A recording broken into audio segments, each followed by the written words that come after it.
السلام علیکم۔ دنیا بھر کی تازہ ترین خبروں سے باخبر رہنے کے لیے ہمارا چینل سبسکرائب کیجیے اور رہیں دنیا بھر کی ہر خبر سے باخبر۔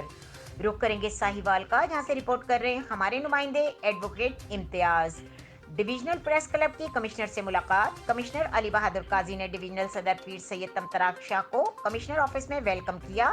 ایڈیشنل کمشنر کو coordination Shafiq Ahmed Dogar, divisional director development Ahmed Khawar Shehzad, director local government Azhar Nabi, Diwan CCO metropolitan corporation اور CEO تحصیل کونسل شہزاد اقبال قریشی اور director public relation Ali Aqeel Ashfaq نے خصوصی طور پر شرکت کی۔ ملاقات میں کمشنر ساہیوال نے ڈویژن میں کورونا ویکسین مہم، پلانٹس، پرائس کنٹرول، انسداد ڈینگی اور ڈیولپمنٹ جاری منصوبوں کے متعلق آگاہی فراہم کی۔ کمشنر علی بہادر قاضی کا کہنا تھا کہ ساہیوال کا میڈیا مثبت صحافت کے ذریعے عوامی مسائل کی نشاندہی کر کے ڈویژن کی تعمیراتی ترقی میں اہم کردار ادا کر رہا ہے۔ اس موقع پر صدر پریس کلب پیر سید طمطراق شاہ نے سرکاری دفاتر، بالخصوص سرکاری اسکولوں میں پلانٹس سمیت دیگر مفاد عامہ کے منصوبوں کو بہتر کرنے کے لیے تفصیلی گفتگو کی۔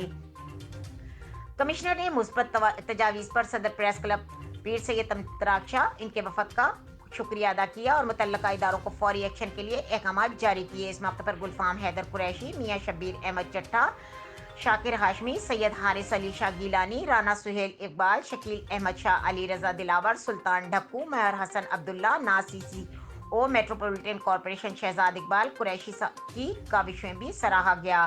مزید خبروں اور اپڈیٹ کے لیے دیکھتے رہیں کے نیوز چینل انٹرنیشنل۔